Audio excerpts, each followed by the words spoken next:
Good afternoon. Welcome, everyone. And this is another edition of the Democratic Labour Party's Front House Show. And today is a very special show for us because we are celebrating International Human Rights Day. This is a special Human Rights Day because it's the 75th anniversary of the Declaration, the Universal Declaration on Human Rights. So yay for that. And today we'll be having a special human rights discussion with members of historically marginalized communities in Barbados. We have a representative from the transgendered community, Miss Alexa Hoffman. We also have Mr. Errol Hurley, who is a person living with a disability. His disability is that he is blind. He's also proudly a former second vice president of the NUPW. We also have with us Miss Melissa Savory Gittins, who is the president of the Democratic Labour Party's League of Women. And then we have with us Mr. Emmanuel Borella, who is a member of the Rastafari community and is the vice president of the Barbados Youth Action Program. Thank you all for joining us today. So we will start. The theme of this year's International Human Rights Day, as set by the United Nations, is freedom, equality, and justice for all. As a primary to this discussion, let's refresh ourselves on what are human rights, as shown on the screen above.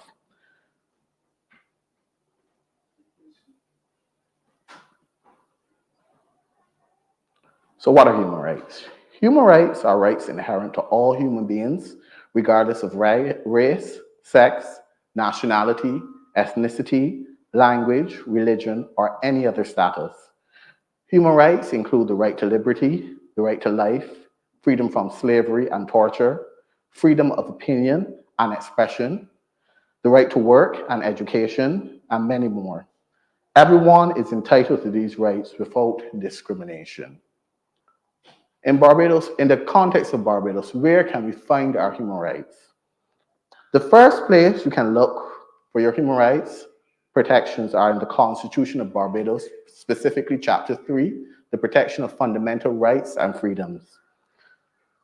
Here you will find protections such as freedom from slavery, inhumane treatment, freedom of expression, and other human rights. I want to encourage every Barbadian citizen to have a look at their constitution and to know your rights. Additionally, we have pieces of legislation passed by the Parliament of Barbados that goes towards protecting human rights. For example, the Domestic Violence and Protection Orders Act, which protects victims of domestic violence by allowing persons in our circumstance, predominantly women, to have the ability to have a protection order made against men who are committing domestic abuse against them. Additionally, we have the Employment Rights Act, which protects employees from discrimination in the course of their employment. And beyond the domestic sources of protections, we have international sources for human rights protections.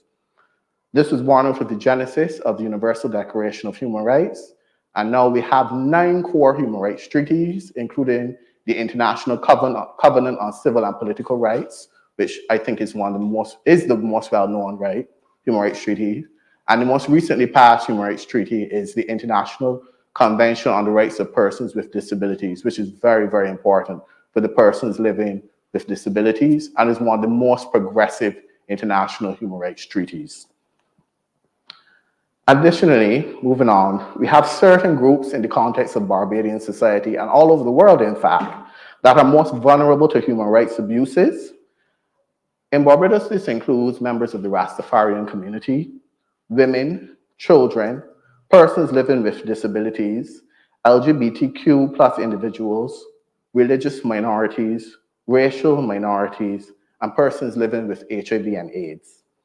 These groups, in our particular context, need heightened scrutiny around the protection of their rights, and Barbados must strive to respect, protect, and fulfill the rights of the individuals belonging to these vulnerable groups. There's so much more I can say. I'm very fascinated by international human rights. It was one of my master's degrees. So I could go on for that length for this, but I will move on. I want to now turn to a short statement. In my capacity as Special Envoy for Human Rights of the President of the Democratic Labour Party, Dr. Ronnie Yearwood, and also in my capacity as Secretary of the Young Democrats on this International Human Rights Day. I want to say emphatically that the Democratic Labour Party is an inclusive organization where everyone is welcome without distinction. Any individual who wants to contribute their talents to nation building and the socio-economic and political life of Barbados is welcome within the rank and file of the Democratic Labour Party. The Democratic Labour Party wants to meet you. We are not a party that puts up walls. The Democratic Labour Party has a policy of engaging and embracing the diversity of people's needs in all forms that they take. We understand that at times you may have lost touch with certain communities within this society, but we are working to rebuild relationships across Barbados. We are on a mission under the leadership of Dr. Ron Yearwood to meet you in your churches, your mosques, and other places of worship, your homes, your schools, and your offices. The doors of the Democratic Labour Party are open to everyone in Barbados. So whether you be Christian, Muslim, Hindu, Rastafari, a person living with disabilities, or racial minority, or LGBTQ+, the DLP George Street headquarters is a place where your concerns will be heard and will be answered. I thank you. So let's open our panel discussion today. I want to turn to everyone on this panel and ask them to specifically describe any challenge they have with the exercise of their human rights based on their status. I will start with Ms. Alexa Hoffman, who is a transgendered individual. I honestly wanted to go last, but fair enough. Yes. Yes, I was saying earlier, I was hoping to be the one to go last, but fair enough. If I'm the first, I'm the first. In my experience, I would say the biggest challenge that I've had is navigating the business and professional world, the world of work, where I know I have certain capabilities, certain competencies, and I've been able to demonstrate them over the years, even since I was a child. But yet still at pretty much the age of 30, I still have situations where people are quick to wonder, you know, if my qualifications really are my qualifications. And sometimes I have to ask myself, well, why do you think that, you know, what I've put on my CV isn't what it is? Especially you can put me to work and see that I can actually walk the walk, talk the talk, I know the know. And of course, as many people would know because I've publicized this, 5 years ago, I had a situation where I was unfairly terminated from my job as a legal assistant. And it was, I'll put it flat out this way, it was simply because the boss didn't want to call me by my name. And in spite of the fact that, yes, I was capable and competent and everything, all of that meant nothing. You know, the moment they had to consider the fact that I'm a transgender individual and, you know, I have undergone a social and medical transition, it was just, as they put it, an unresolvable issue. And I know there are many others, not just transgender people, but also other LGBTQ people who even something as simple as being seen arm in arm with their partner in public at a party or something, their heart is in their throats because then they're wondering, what's going to happen to my job after this? And that is really something that any other member of society, don't care what they do, even if it were captured on film and published for the world to see, they'd hardly see a scratch on their CV for that. So to me, that is the biggest, one of the biggest, if not the biggest issue that I have faced as a transgender individual in Barbados. Okay. We have Mr. Errol Harley, a person living with a disability. Thank you very much. My biggest challenge is that persons with disability see it very hard to get a job.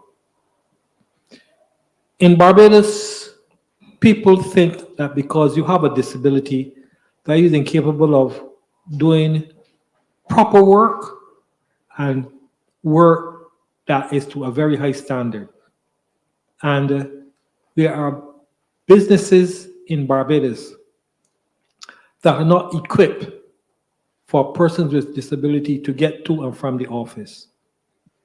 So they don't employ persons with disability. There are very few businesses in Barbados that have persons with disability.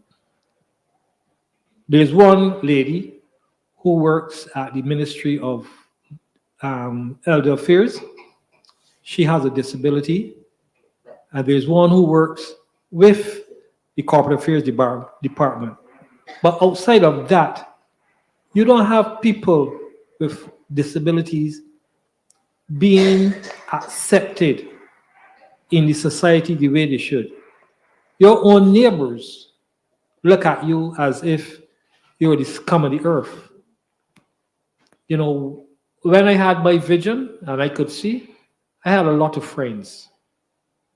After I lost my vision, I had very few friends, and those were the genuine ones. And people in Barbados will see someone with disability getting off and on the bus or walking through town, and they will say to them, "Why you don't stand home? You have a right, like anybody else in society, to travel to and fro on the streets of this country, and not only on this country, overseas." When I travel alone, going to America or Trinidad. And I travel alone because I know that as a person with a disability, I have a right to travel. And the right of traveling is that there, people are there to look out for you. And that is what we need in Barbados. Our friends, our workers, our government looking out for people, persons with disabilities within this country.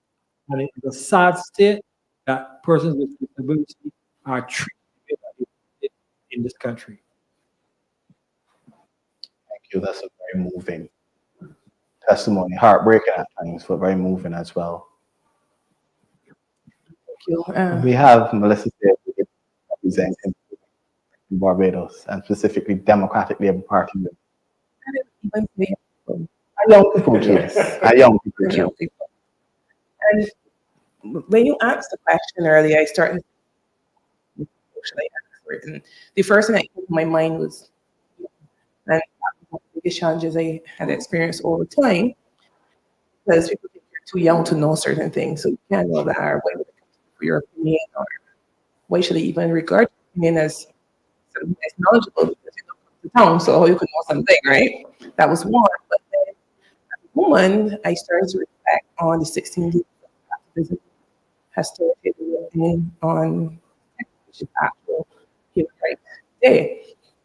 And we started looking at violence against women. And personally, I've never experienced it. We look at it on a day-to-day basis and hear that's not one of the biggest things that women experience. And I think it's because women are supposed to be seen and not heard. Women are supposed to take their place. Women are supposed to be a part of everything but not be in the light. And even as you experience that. I can remember once a man said to me at church, you should never be doing what you were doing. Please. You should never be doing that. I'm like, so why can't I do it? Because you're a woman. So there are so many aspects of female being a woman that, women have to face that, this conversation, I can spend the entire just going on and on about the different things people face. And also in the whole aspect of human rights and the 75th year, inclusivity and policy. Yeah, so thank you for having me. You're welcome. We have Mr. Emmanuel Barilla, a member of the Rastafari community. Yes. Greetings and thanks to speak on such a colorful type of human rights. The question is, how would it have affected me as a Rasta? I have to say that the experience in the form of violations as a Rasta, because as Rasta, all right, I deal with the spiritual aspect of life, so I overcome things in it. But I know for a fact that as Rastafari, that Rastafari has been one of the most marginalized people in the century. And Americans. I mean, Dominica with the back, and but we could bring it close to home, Barbados. You know, here in Barbados, the Democratic Party. In fact, the Democratic Party have one is named Aya Coney, and a lot of people who've never heard his story. You need to go and look it up. I mean, shout out to his mother and his family who continually fight for his rights. Right here in Barbados. And so we speak of human rights and violations. I think one of the reasons why we even have this conversation in 2020 is because we have to define certain things. And just a quick overview. For example, you know, Barbados being that wonderful place we all love is energy. Is energy. Energy. Yeah, of course, this is a normal thing. What I was saying is that when we look at Barbados, 5 years ago, we can even go a little like this marveling. So I'm sitting over below signing emancipation. I told you earlier, like, what do you ought to have? But prior to emancipation in Barbados, we were considered enslaved. We were here doing work. We wouldn't even considered human. In fact, Barbados had no law that Africans are fifth. Therefore, that justified them treating us like cattle. We had no human rights. Whether you was mentally or physically challenged, you ain't woman or not, you ain't had no rights. So then on Emancipation Day, they said, look, you guys, we all included now. We all free. But what they didn't do, brother, that wasn't changed. Mindset wasn't changed. So let's fast forward now because I don't want to take too much time. But in 2023, here we are now having to realize that even in Barbados, work regarding challenges peer and the sister as a woman being marginalized, which does abuse goes right back to meritocracy as well. Unless we deal with this fight at the root of the problem, you will always be here every year discussing violations of human rights. So I'm glad that you focus on this. Not as DLPS's DLP location, but this is a Barbados human thing. For everybody, folks, but we're gonna get into it more as we go along. Here you go. Thank you. That was really good opening segment. I want to pick up some of the hot button issues right now that are floating around the human rights community. And when we turn to Errol Hay, we have inclusivity and participation of persons living with disabilities in general public life, which is massive. Persons with physical disabilities are sometimes more able to do that than persons with intellectual and situations in the world of guardianship laws, which violate Article 12, legal capacity of persons living with disabilities. And persons with physical disabilities are oftentimes put under guardianship and they can't participate in public life. This is a complaint we hear all the time in Barbados, and I'm here to emphatically say that participation in public life is more within or children outside of this building. Our disability parking spots, it goes through every top to bottom in participation through inclusivity and in the workplace, in settings, in church, in socialization.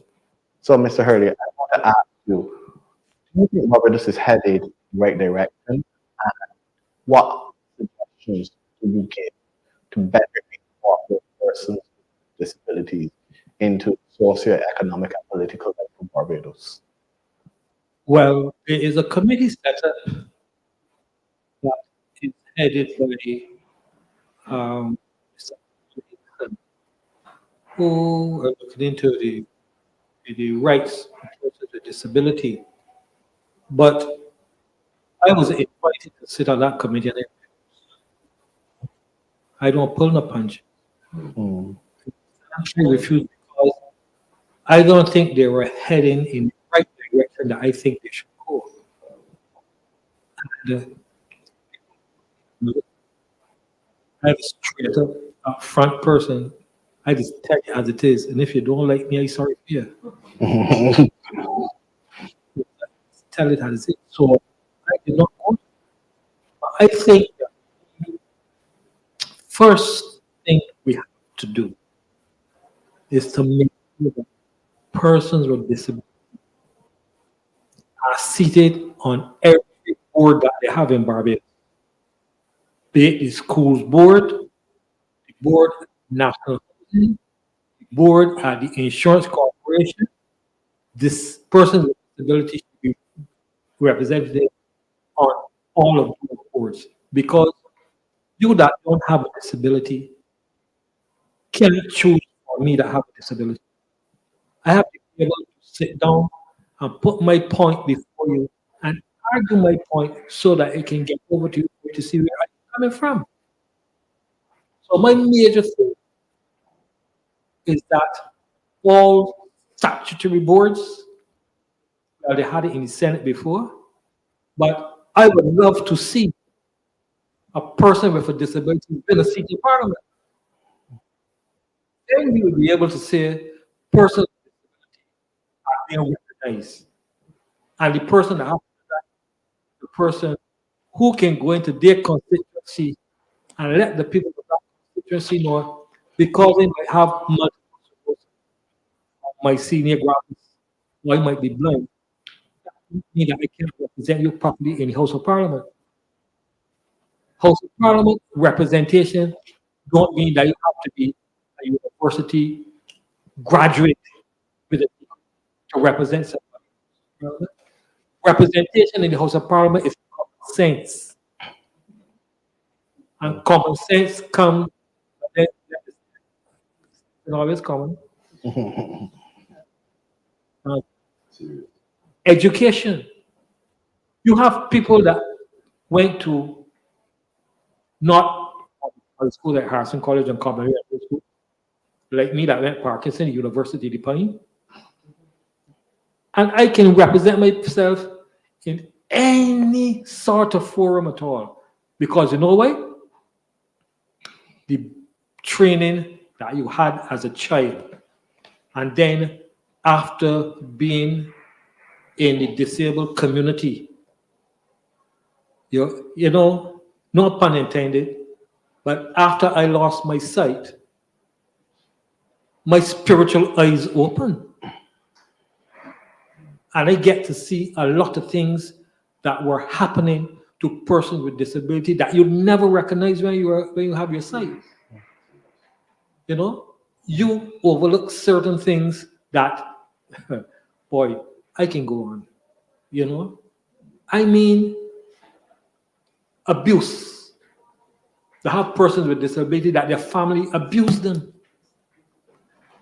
beat them, lock them up in the bedroom, don't let them come out, take away the checks, the disability checks, spend them. But they are afraid to go to the police or anyone because the family would abuse them more. And these are things that we have to look into. And this is where the welfare department come into play. And the department that looks after for the elder, gender affairs and elder affairs, they need inspectors or persons that would visit houses, because there is a list of persons with disability at the disability unit. And you can go there and you can get the names of persons and visit them at random and find out how they're living, so that that person's right would not be invaded by someone who wants to take advantage. And you must know that, as the moderator said, it's not just ramps on the road and proper traffic light warning. It is within the household. It is within the government. It is within the working environment that people with disability need to be taken care of. And until that happens, there will be no human rights for people with disability in Barbados. Well, Very powerful testimony again. Oh, very powerful testimony again. Thank you, Mr. Hurley. I want to return to Elissa Gittins, and I want to pick up on the issue of domestic violence, which is a huge problem in Barbados and the Caribbean, and also persons with disabilities, domestic violence within the home. Do you think domestic violence, how can we begin to change attitudes on the way men view women in Barbados? And do you think that enough focus is given to this issue by the government of Barbados as it stands? I was going to say that, but so his comment was how women view men sometimes too. And how, But to be that is not fair, for me. That's not what I'm here to how discuss. women view men as well. I'm not here representing men tonight. But going back to what I initially said in terms of being overlooked, and I think it's something that it didn't start yesterday. It started way back when. And my grandmother is 94. So obviously we'll hear the stories of what a woman meant to a man then, what a woman means to a man now. I can see it for myself, right? And the stories can date back and go further back. In terms of those same said stories, women are sometimes seen as tools, and your role in the house is to cook and clean and wash and starch and iron, and not to be heard, right? When the men sitting down at the table, you go outside. You just come back to check to see if they want something to eat or a drink, but outside of that, you didn't have a role. You bear children, and you took your place as a domestic, like he's saying, right? Today, we still have, although it's not as open as it used to be before, we still have that mentality. And it starts again in the home. Everything that we experience as people come from how we are raised. If you see your mother being beaten by your father, as a male, you may come along, may not, but most of the time you will come along and say to yourself, but that's normal. There's nothing wrong with it. So I can do it too. She needs to understand that I'm the person in charge, and I'll show her that I'm in charge if it means that I have to beat her every day. Right? And then some men will also tell the boy children, man, the only way she can know you love she is if you put some licks on she and show she loves she, right? So these are the things that some women experience. On Saturday, when I went around with the National Organization of Women, and we were speaking to women about domestic violence and so on, and I would have heard some stories. One woman said to me, I spent 7 years in an abusive relationship. Teeth get knocked out, all kind of thing. And she still stayed. I said, but why? Why? And I guess for me, it may be hard to understand because I've never been in it, right? And she said, because, I figured thing I could have done. Till eventually she decided if she didn't get out of the relationship, she may have ended up in a casket. And she said she just had to take her children and run. Don't look back, right? So it's hard, like I said, for people out there to understand and see people, but we should bashing on men. Not bashing on men, but I'm just saying is how you're raised sometimes. And you see this, right? Sometimes you as a male too, you may not see that, but the people you hang out with may influence you in that way. So man, well, she tell you that man try and get you a cup and she won't next time. And you figure, like I can try it. And you ready to get you a cup and she won't the first time and she buckle and say, ha, that's a trick. Right. So, women are experiencing these things every day, especially violence. And like I said, a lot of people are afraid to speak out. Men too, they're afraid to speak out because they don't want to be seen as mice. Right. And women don't want to speak out because, it's a private issue, it's a personal issue. But the only way sometimes you can get help is by reaching out and speaking out about your situation where somebody can step in and give you the help that you need. But again, starting from the home, parents teaching their children how to teach your boy children, single parents especially, because we have a lot of them. Women, teach your boy children how to love on their mothers. If how you see a man treat his mother, most of the time he treat his woman.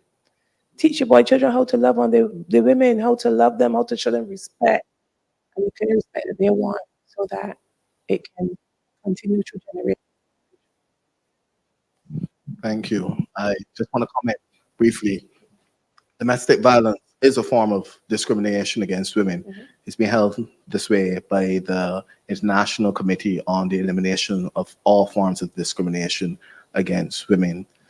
And it's one of the hardest human rights issues to tackle because, unlike others, it goes so deeply to the root of the private sphere.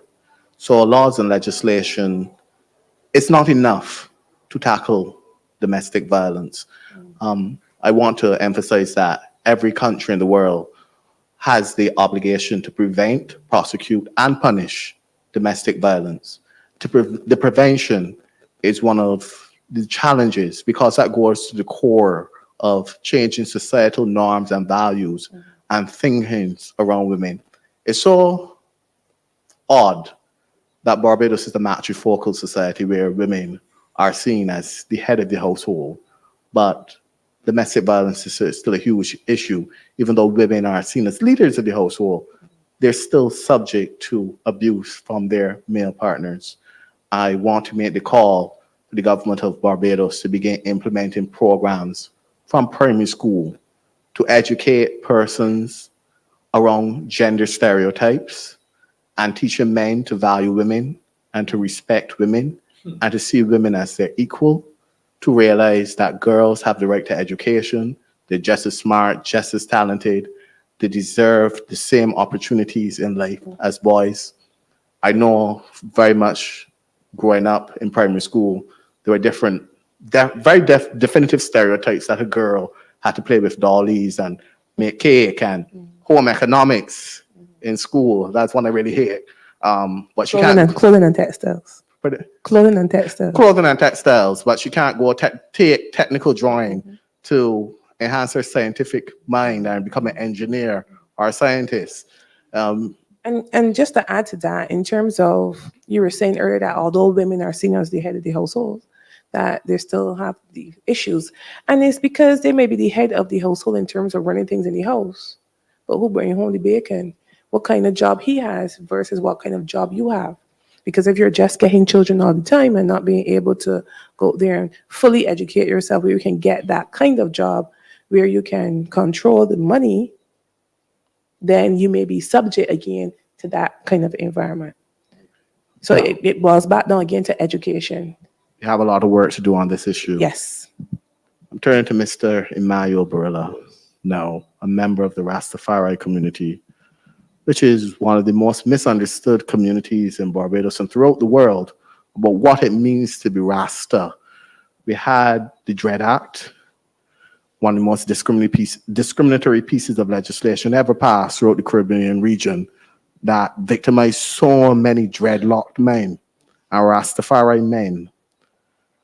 I want to know from you, can you publicly educate us on what it means to be Rasta?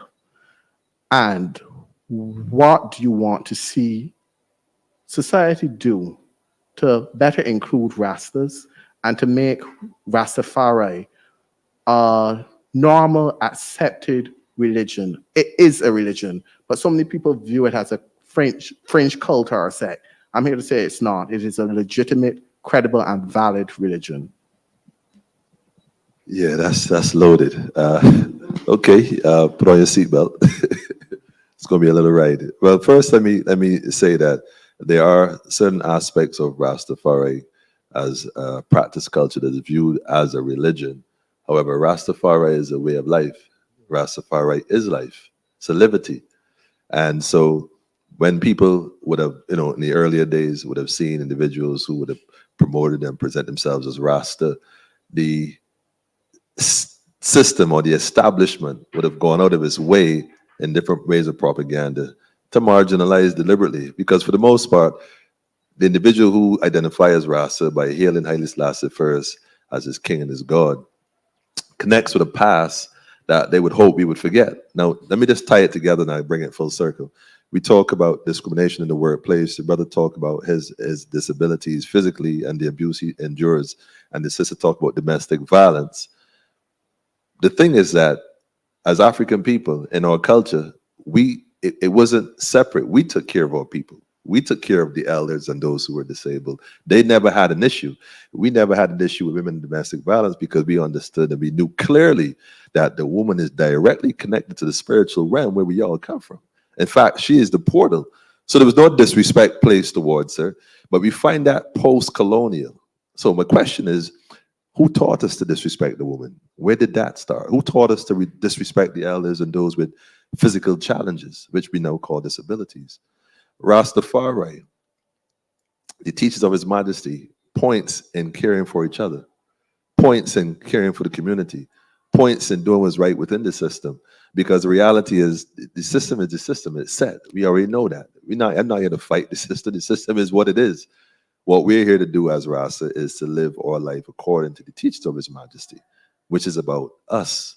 It's about we, not a separate thing where you have people being marginalized, like you said, or women being abused, or the elderly. Let's take Barbados, for example. You answer the question, is Barbados government doing enough?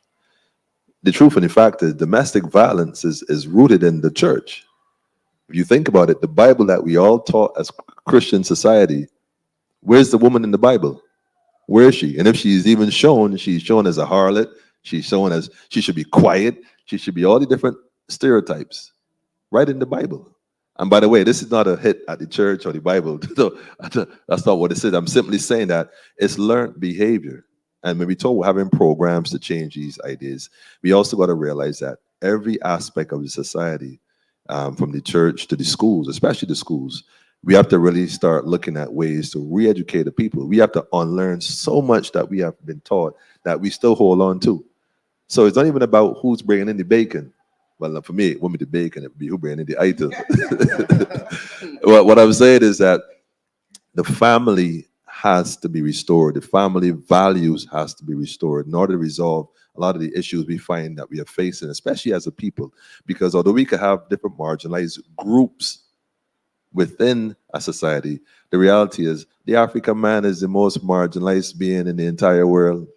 No matter what country you go to, the human rights violations are mostly meted out against African people, period.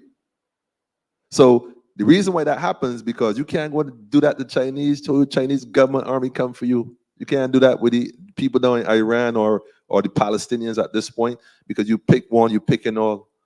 But when it comes to us, we are so subdivided. It's a ridiculous thing. We have all these subcategories and areas and pockets and cliques and political movements and leave it at that. But my point is, and I'll say this before I pass over the mic, when it comes to Rastafari, even in terms of ganja, which is now known as cannabis, medicinal cannabis, men have lost their lives, families have been disrupted, there are men incarcerated right now, right in Dodge, having a spliff, when there are people looking to get license and promote it for a medicinal purpose, when in fact there's weak Rastafaris who kept that going all these years.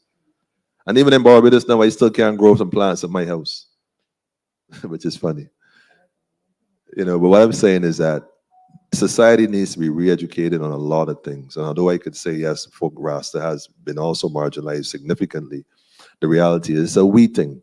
If we start looking at ways where we can really help build the nation as a whole and be honest about the issues that we have adopted and inherited in most cases and never questioned, then we can start making progress one step at a time, one step at a time. Okay, thank you. I'm going to turn to Alexa Hoffman, who is a member of the transgendered community.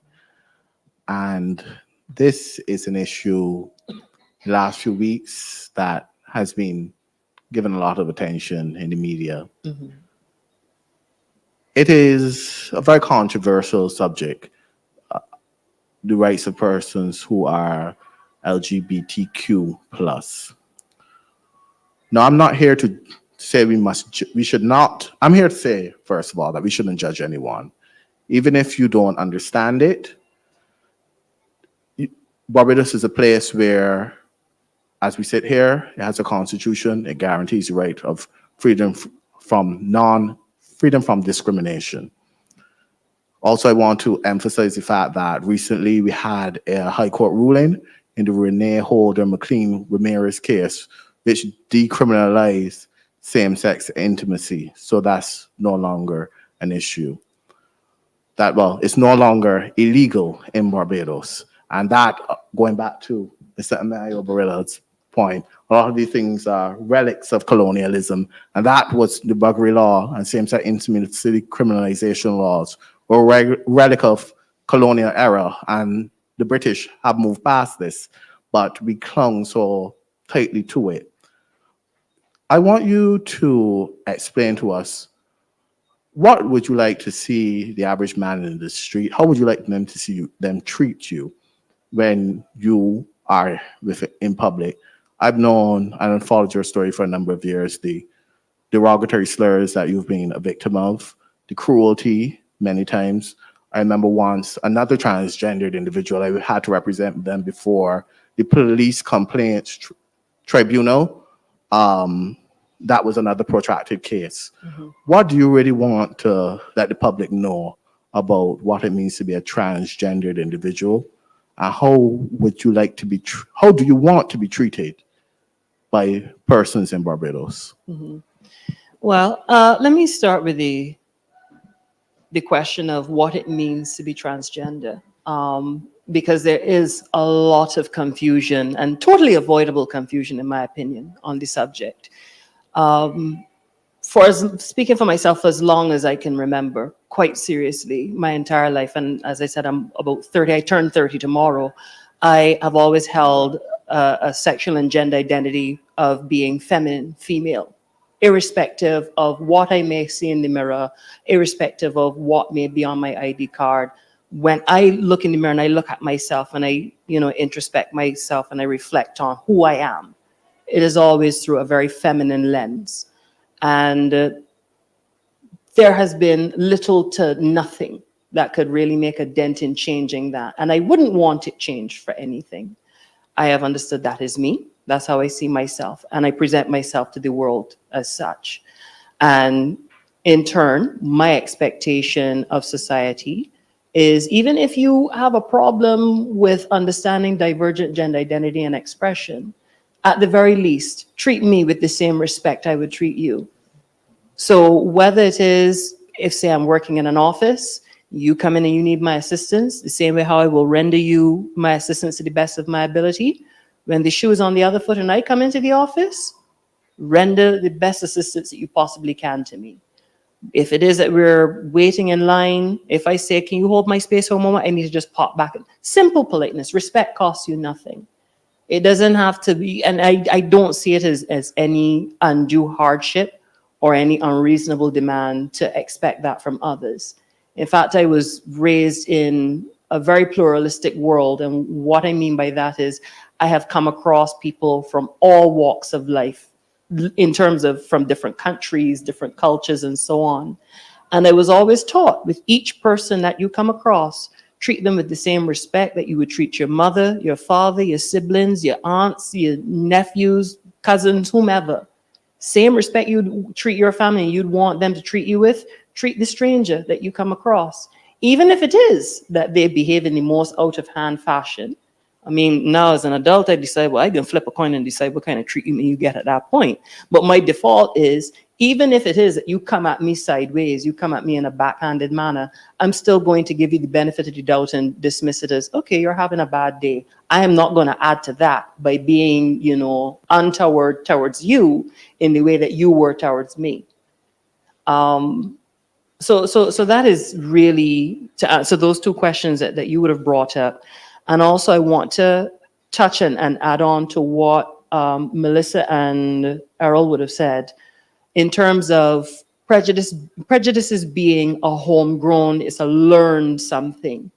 Whether it is that you deliberately go to your way to teach your child to treat people in a particular manner, or if it is simply what they sit and hear. It's much like cursing. You don't necessarily have to teach your child the F word and what it stands for. They just hear you say it all the time. And after a while, they start to pick it up and they do it too without even thinking about it.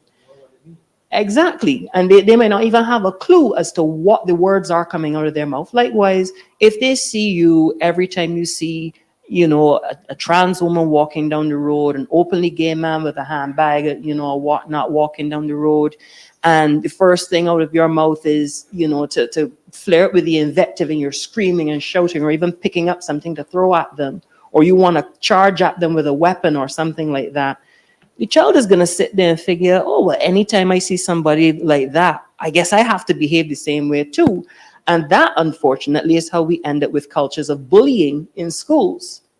And that's something we really need to take seriously. We just figure, oh, the bullying is just give me a lunch money, X, Y, Z. No, it is the slurs in the classroom. Going to school, in primary school, even in secondary school, many a time a teacher had to stop a class to address a student who got unruly because they're walking past the classroom and they know that I'm in that classroom. So they start up with maybe a Buju Banton lyric at the top of their lungs. You can't even hear the teacher, and as much as people think that, oh, well, we have certain religious mores and whatnot, part of my language, I don't give a damn about that. Your religious mores and whatnot are your mores, they're not mine. You may have Christian precepts. Suppose I'm Jewish. Suppose it were that I were Buddhist. Suppose I come from, and again, growing up in a pluralist, I've grown up around so many different religions, Muslim friends, Jewish friends.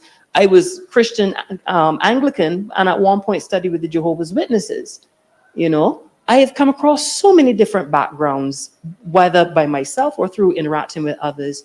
And for the life of me, I cannot imagine how someone can feel good with themselves to want to engage in such a prejudicial manner to say, well, I see you trying to get a job and I'm going to make sure you can't take care of yourself. So I will always look you over for the position, no matter how qualified you are. Or I'm just going to fire you without a word and I'm going to make you duke it out before the Labor Department and the tribunal. Or even as happened to me 5 years ago, hence the scar across my face, I have a problem with you. So I'm going to try to take your life and I'm going to leave you with scars that every time you look in the mirror, you remember what I did to you. And you have to live with that every day and deal with that. I can't see how anybody with a proper conscience can feel at ease with themselves to do that. So it is something that we really need to put some serious effort in as a society. And it starts at home. It starts not just in how you raise your children, but even as Michael Jackson sang, if you want to make the world a better place, take a look at yourself and make the change. Start with the man in the mirror, the woman in the mirror, the girl or boy in the mirror, the person in the mirror generally. Take a damn good look at yourself, how you may treat others, and be like, if the shoe were on the other foot, can I handle being treated in the manner that I just treated that person 10 minutes ago, or that person I used to pick on when I was a child? And once you can reach the point of, no, I need to do better, and you put that effort in, everything else, I'm not going to say it's going to come overnight because I'd be lying, but it becomes a lot easier taking one step at a time. Yes, Mr. Emmanuel, you can pick it up from here. Yes, appreciate. Thanks for sharing. It wouldn't be me if I sat here not responded to that, knowing me. Let me say, a lot of what you said has context, and again, I will agree that it is a learned behavior, and in order to unravel it, we're going to have to you're knitting and you're going through you're stitching and stuff, you're knitting and you get that little loop you miss, you got to pull back and you got to pull it and you got to unravel all you would have done to get back to that one in order to correct it. That's providing you want to correct it, because you can always try to double stitch and try to cover it up later on. My grandmother was a seamstress. Yeah, my grandmother child, man. Love. Shout out to Aunt Rose, man. Let me say that again, a lot of the issues that we as a people face are directly linked to the fact that we are hurt people. Because coming out of the post, there's a lady, I forgot her name, Dr. What's her name? Dr. Larry, I think her name is. She wrote a thing called post-traumatic slave syndrome. And coming out of the experience of enslavement, we as a people are sick. We are hurting. We've been hurting for generations. We pass this on, abuse, and hurt people continually hurt people. No matter how this is how it's going to be. if we do not recognize that we have to restore our family values as a whole, and yes, it does start with the individual, and it then goes from there to your family, then to your community, and then your nation. Unless we start resolving these things as one, we will always have little pockets of little scrimmages, and we'll never get this battle over with, because it'll be me today and you tomorrow. Spending thought in mud all the time. We never really making the progress that we really want to make.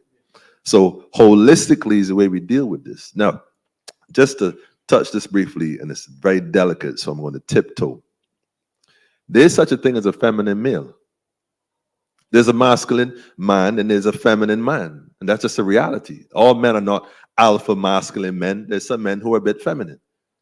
And that's just a reality. It doesn't mean that you're still a man. Just a feminine man. And there's nothing wrong with that if that's who you are.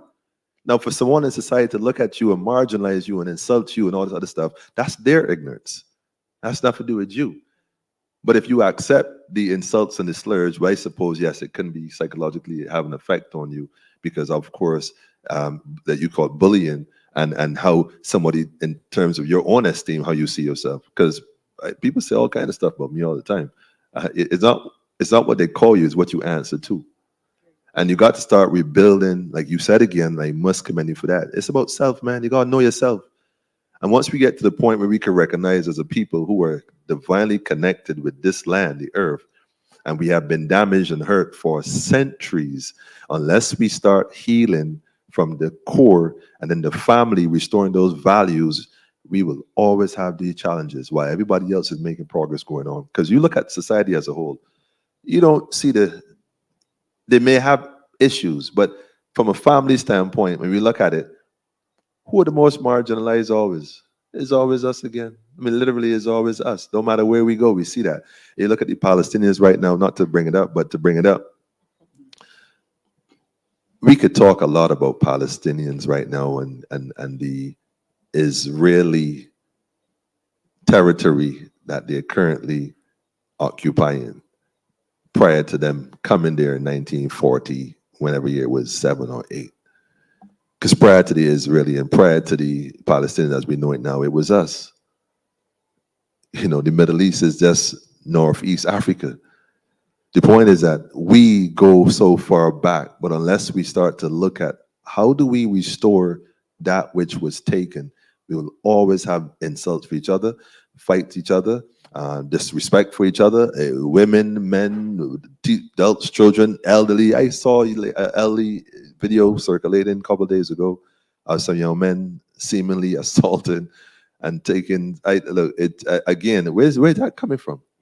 Where's that coming from? That behavior, that's what they call abnormal behavior. Abnormal behavior. People who love a society or love their family or see each other as family, they don't do that.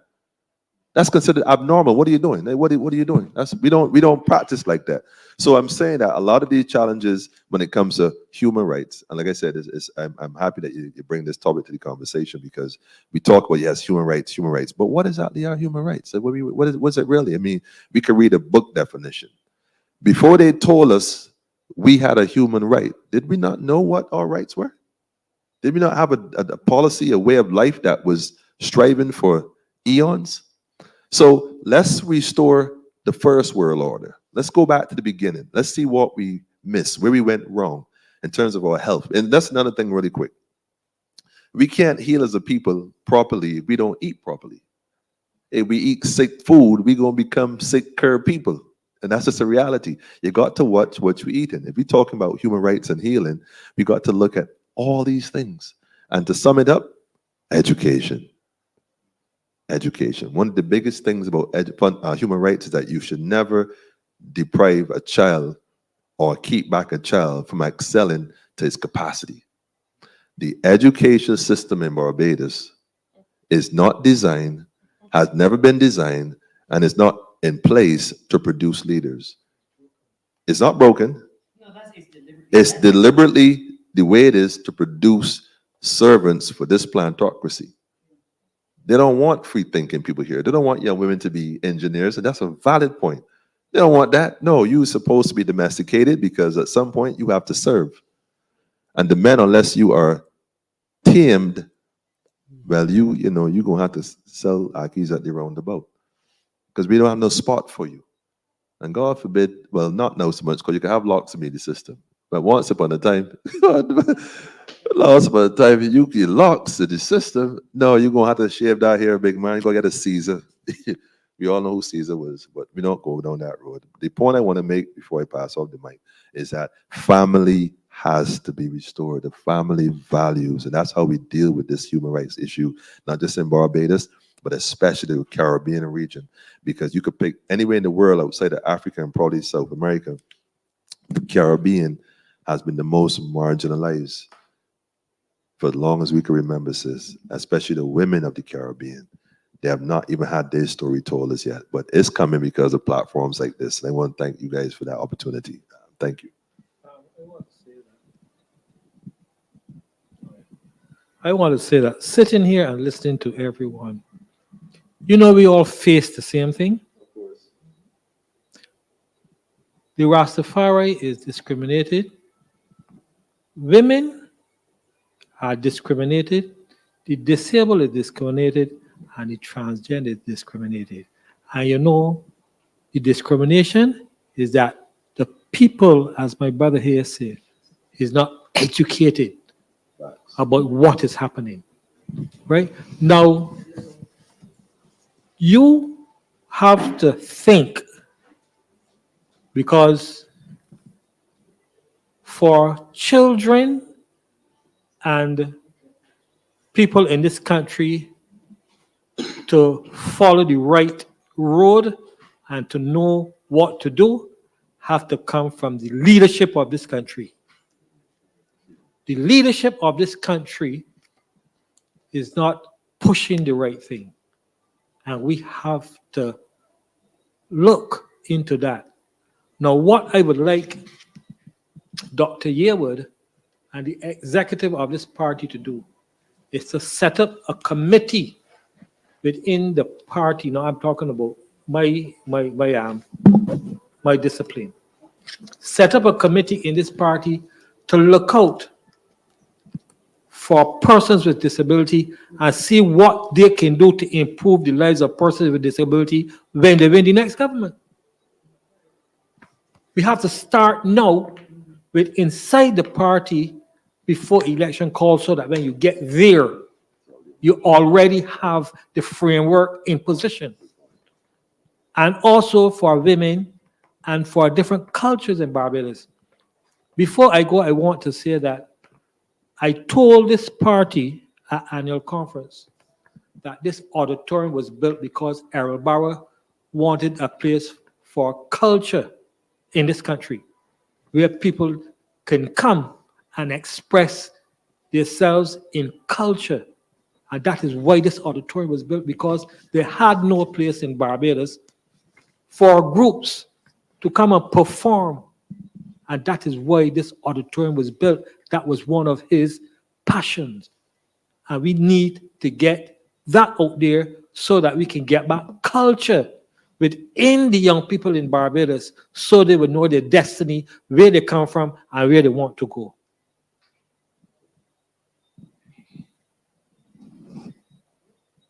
I'm going to wrap up.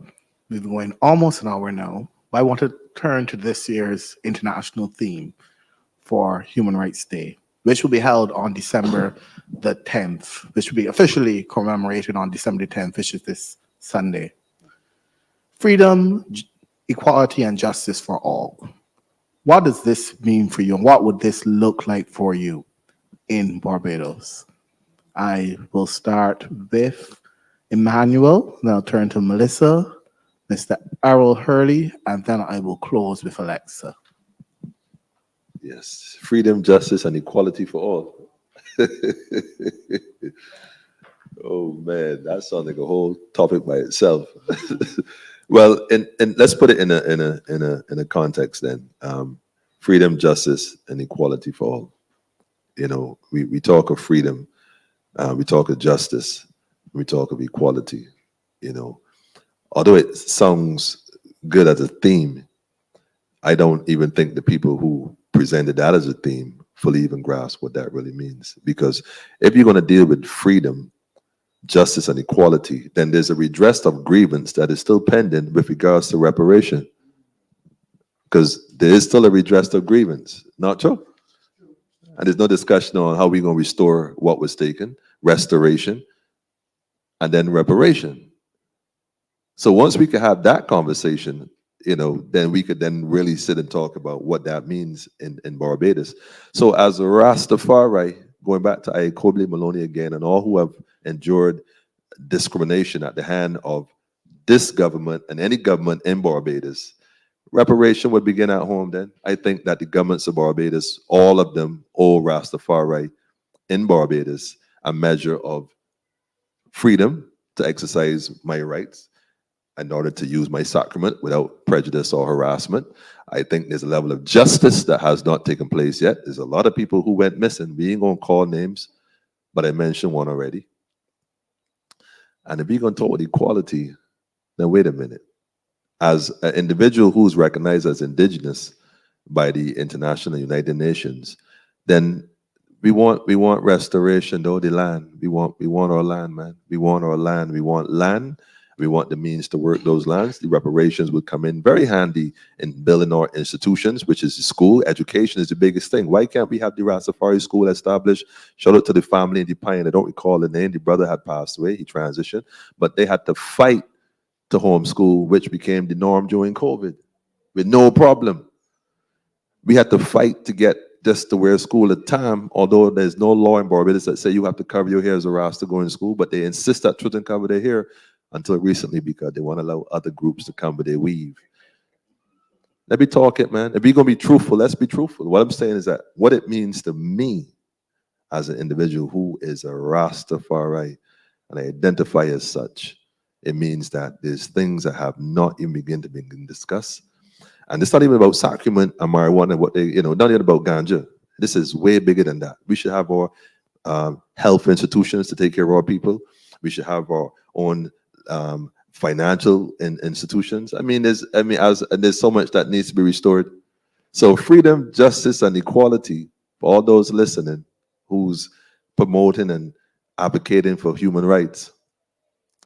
There's a number of discussions that need to be held here in Barbados with regards to restoration and I won't even push too much to reparation because we know that that's just a long ongoing conversation that just may never even see the end of day. I think our prime minister recently said is what, 4 trillion or something like that. She's quoted some number recently. Not sure if she worked that out, but the fact of the matter is, regardless of what the colonial people owe Barbados, Barbados owe Rasta a level of an apology and restoration and reparation for the marginalization of the people, the subjugation, the harsh treatment, the imprisonment. I mean, even up to now, I won't call it the enforcers, but the security enforcers. When you have locks and you go in certain establishments, you go in certain places, man, people look at you, automatically people follow you, because after all, you can't be up to no good. I'm not saying that there perhaps some who might be practicing and may not be doing right by the way of life, but they give Rasta a bad name. So they see everybody the same, although everybody's not the same. So when it comes to freedom, justice, and equality, if we're going to be truthful about it, then when it comes to Rastafari, there's a level of conversation that needs to be had. It needs to be had with a matter of urgency. If you're being truthful, Thank you for the opportunity, by the way, for being here. And You're welcome. hopefully it's the beginning of much to come. Melissa. Thank you. All right, so when we look at freedom, right, we want a society that, on the whole, that embraces the full potential of a woman. Full potential. And move away from you either too young or you're too old. So in between that, you gotta be. So people say, "Oh no, you're too young," and then you got a very small window where you can operate in, and then after that, you're too old, so you can't help, right? So move away from that, and inclusivity, not just as a goal, but as a reality for women worldwide.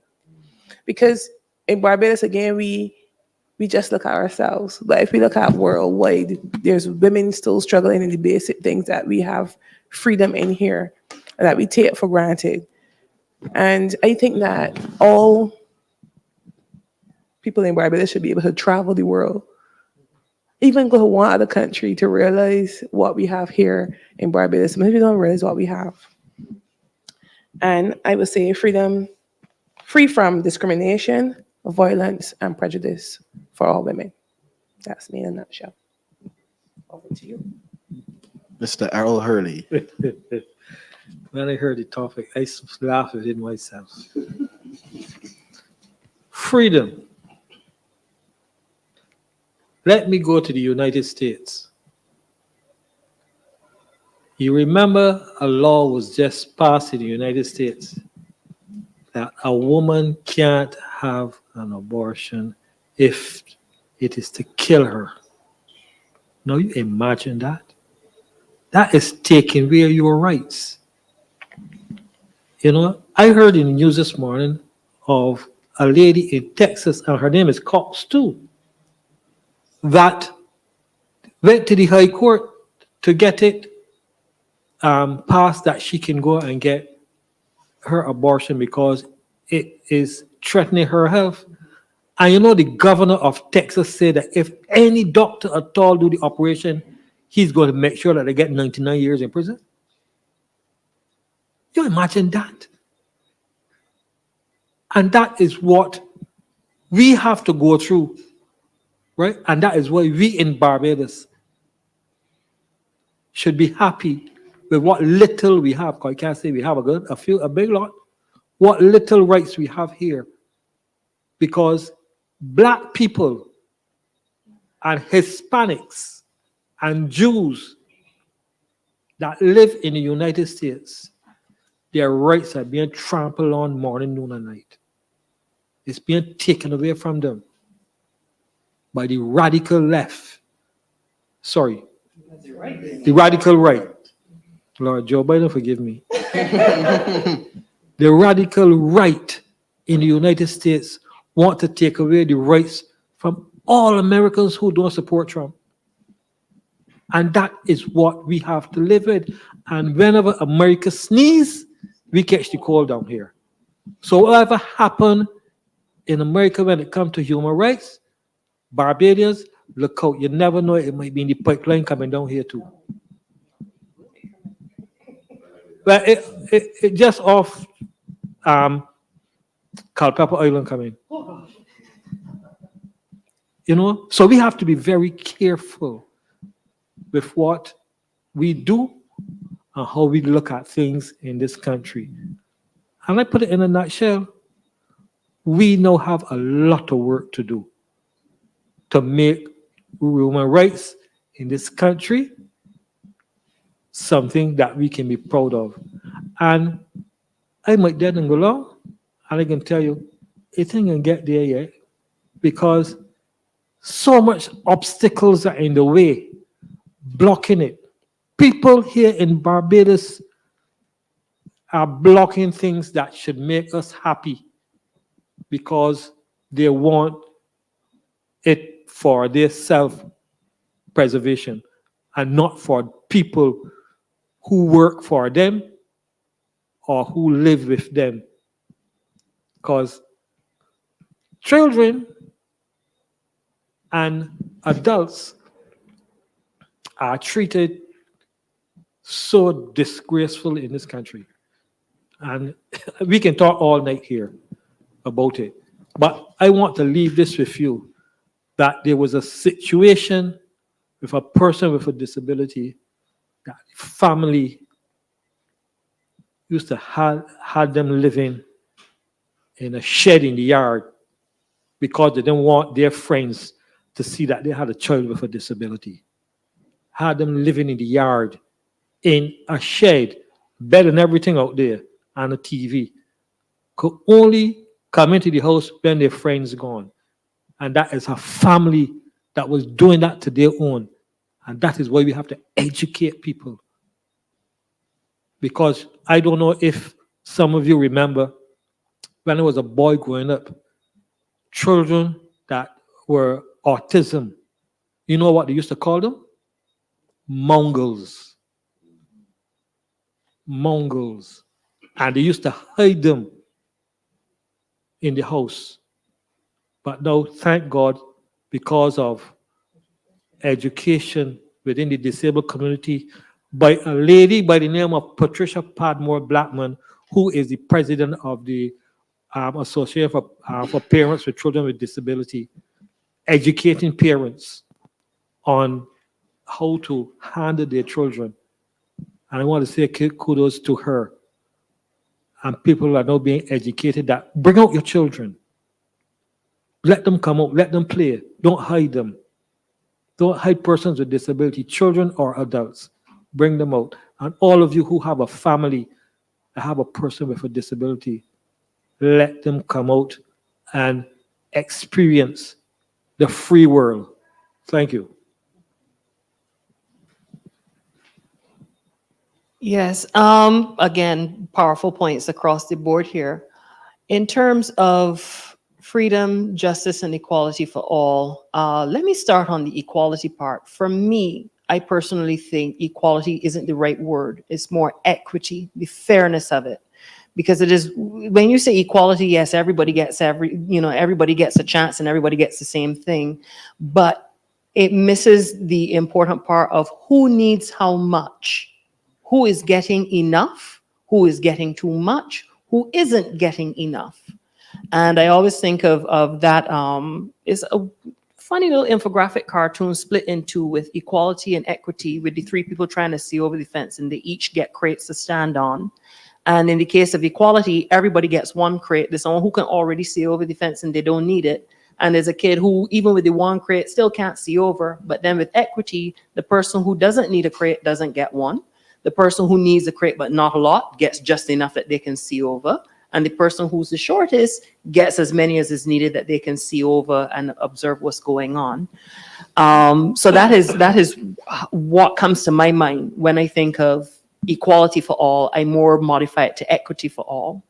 And then freedom and justice, of course, freedom being you are free to navigate society. You can make friends, you can build relationships, you can network, you can, go wherever you need to, the store, school, work, the beach, and nobody's to harass you or stop you from going there, unless, of course, you've been convicted of an offense and you go to jail, in which case you can't go nowhere till you finish your sentence. But once you have paid your debt to society, you are again free to go wherever you want, insofar as you're not making trouble for others.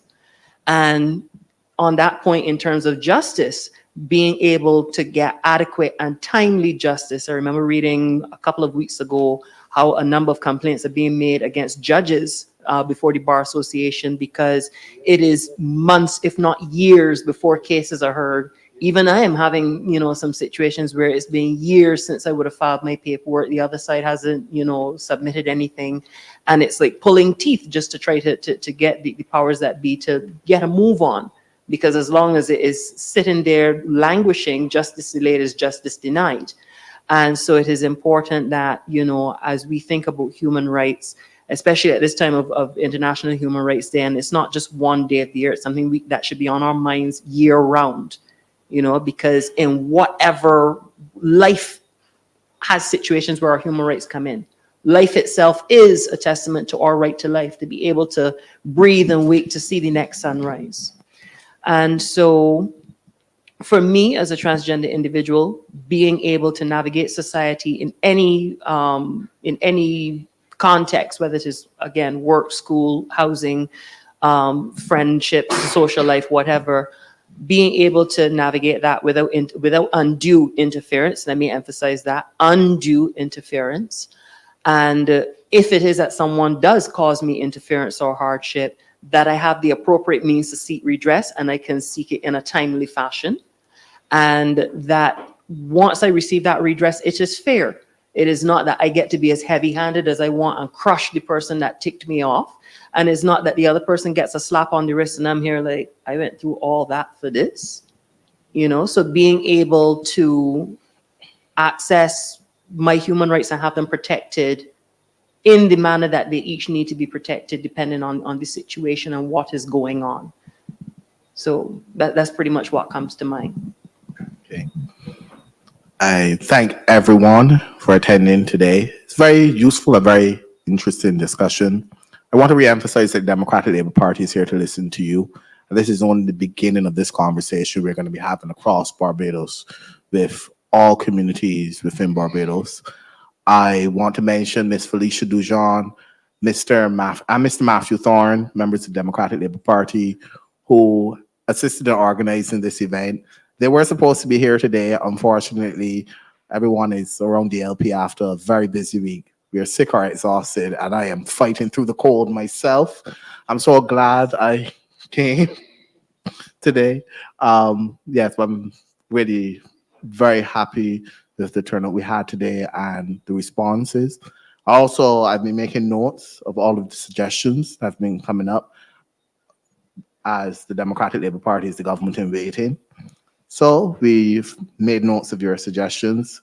I'm very grateful that Mr. Stephen Blackett, our wonderful General Secretary of the Democratic Labour Party, and our very, very hard-working General Secretary is here today. And I know he's going to act upon all of these suggestions, and he's going to bring this up in the General Council. And Mr. Hurley, who has a very, very powerful and moving testimony. I promise you that we will set up a committee to look out for persons with disabilities and women and different cultures in Barbados. But I will make a particular emphasis and effort to set up a committee within the Democratic Labour Party to look at persons living with disabilities and how we can better respond to their challenges. I thank everyone for coming out today, and this has been another edition of The Front House. Have a good evening, everyone. Thank you.